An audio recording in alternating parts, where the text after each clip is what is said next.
Hello and welcome back to another video. Today here again on Gran Turismo 7 to take a very first look at update 1.29, which includes 5 new vehicles, sort of, a new track and lots of other features. It is actually a pretty big one, which is good considering we didn't really get an update in January. So let's get into what they've actually added. I will be coming in and taking a closer look at the 4 new cars that you see. Well, 5 new cars, but 2 are kind of 2 versions of the same Vision car. I'll be coming and taking a look at those in their own separate videos soon, but for now I just want to take a quick overview of the update, read through the details and show you what is new, basically.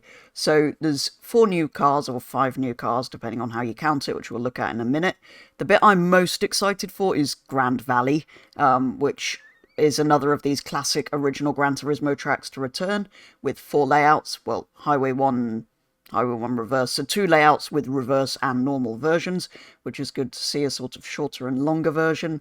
It tells you all about where it's unlocked and its circuit experience, which is all pretty standard, and the events that are going to be in there, and then goes into more detail about those. This update, though, is an absolutely huge one, because before we even knew about the cars and tracks, we thought we might not get any of those. The main feature they were trying to sell with this update is PlayStation VR2 support. So their new VR2 system, I guess it's their 2nd generation virtual reality full support. Now, I never tried their first one. I can't get their second one yet because, as you see there, only available on the PlayStation 5 console version. So every mode, excluding split screen, is available, which is better than Gran Turismo Sport, where basically you could only do certain things with the virtual reality, I believe. So that's quite exciting if you have a PlayStation 5 and VR2, which I think's only just come out and is £500. But anyway, the console and the headset even more recently, but they're both that expensive. So essentially, if you want that, it's at £1,000.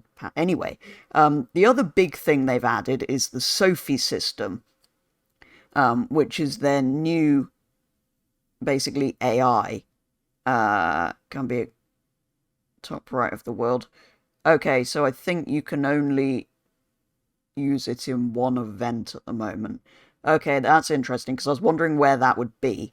But it looks like it's just in a single event at the moment, for a limited time, it says. Oh, it's only available on the PlayStation 5, that's why I couldn't find it. Yeah, sorry PlayStation 4 players, the 2 biggest features are not available to you. Go and spend money on a new console. But yeah, I haven't either. I need to upgrade so that I can, well, make use of this at least. I probably wouldn't buy VR. Anyway, there are also some new Scapes locations, all of which have new modes. So there's several that are the drift photography one, so you can sort of set the angle your car's moving at and how much dust and tyre smoke there is. And there's height adjustable photos in some of the spots as well, which is more difficult than it sounds, because if anyone who doesn't know, Gran Turismo's Scapes are based off actual photographs, so to have height adjustable dynamic backdrops is quite difficult. It's already complicated enough placing the cars into them, but yeah, that'll be amazing.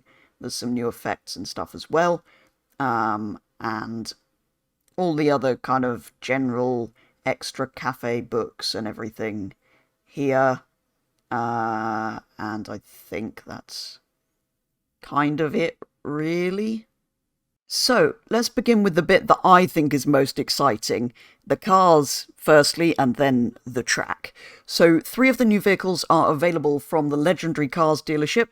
The Honda RA272, the 1965 Grand Prix car, is quite expensive at 2.5 million, but if I'm honest, I'm not that surprised. I would have even expected this to be more than that. These 2 are actually cheaper than I expected, even the Porsche at 745,000, which sounds like a lot, but given Gran Turismo's pricing of some things, that's cheaper than I expected, actually. I know it's less rare and collectible than a lot of these, but I would have expected that to be 800, 900, a million. Then we have the Citroen, which is very, very reasonably priced, at only 49,600. These two are actually the cars I'm most excited for in this update, so it's good to see they're the two cheapest. And the two Ital-designed Vision Gran Turismo cars, the Street mode and the Off-road mode, are 1 million, as every Vision Gran Turismo car is in this game. That's no surprise at all. It is slightly irritating that they're two separate cars, because, well, they're not. They're just the same car set to different modes. It's essentially got different tyres, but you have to buy it twice just to have a different ride height, which you can probably tune anyway. Slightly different performance point rating, but apart from the height and the performance point rating and the tyres, they're the same car. The track is the 13th location to be added to the Americas section, so these fictional tracks from previous Gran Turismos, because this is in a world map, they've been placed in the places they're imagined to be in, if you like.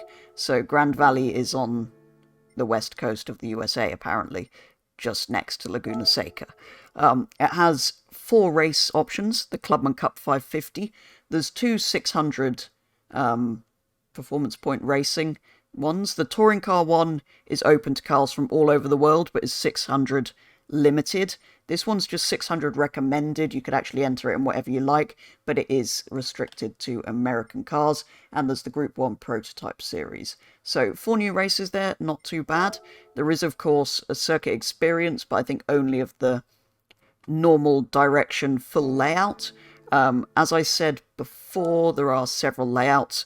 There's the Highway 1, Highway 1 Reverse, the South, and the South Reverse version.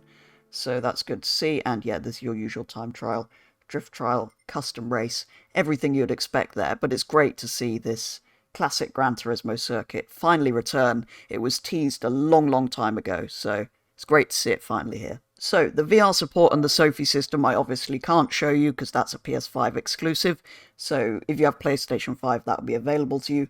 There are, however, a couple of new menu books, one of which I'm not high enough collector level for yet, and one is the Carrera RS set.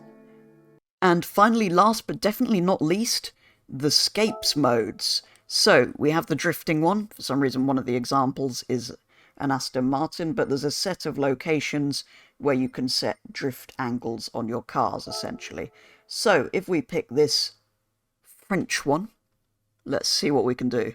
So, essentially the camera and everything and the car is all as it would normally be, but there's a new drift settings option here. So, if you go on there, you basically turn drift photo on or off. So, you see the arrow that appears and disappears. So, first of all, you choose the direction of the drift. So if you can see the arrow in front and behind the car there, you're kind of choosing the trajectory of where the car is going to and where it's come from, which is kind of cool. So if we set that a little more like that, then you choose the curve, which is basically, again, just altering how tight you're drifting, as well as the direction you're drifting. And then you can just, obviously, you can then fiddle around with your steering angle. That's interesting, actually. If you move the car, the whole thing moves. You can choose whether the smoke's on or off, where it comes from, how long the smoke is, how big the smoke is, what colour the smoke is.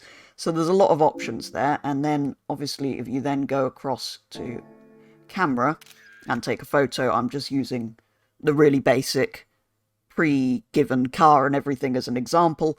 It will then render your photo out, which takes a while if you're on a PlayStation 4, and then you'll get a cool effect. One thing I think's a shame is the smoke. There's not very much of it, even if you set it to the highest amount. But that gives you a taster of what that is. I'm sure you can make something a lot nicer than that.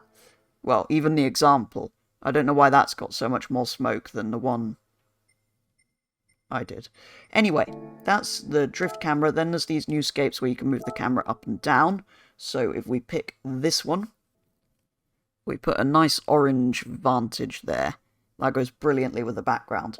But anyway, essentially the bit I'm going to show you is if you go to camera, if you zoom in a bit, you can then Oh no, it's not in. It's not in the, like, camera settings. It's over here in the menu, which is a little bit weird. But anyway, you can then drop the height of the camera right down low, or bring it up high, and that, together with the other movement and stuff, is really cool. So if we move that the other side, it's America, right? I think. Then if we drop this really low, then you can get a really nice shot of an Aston.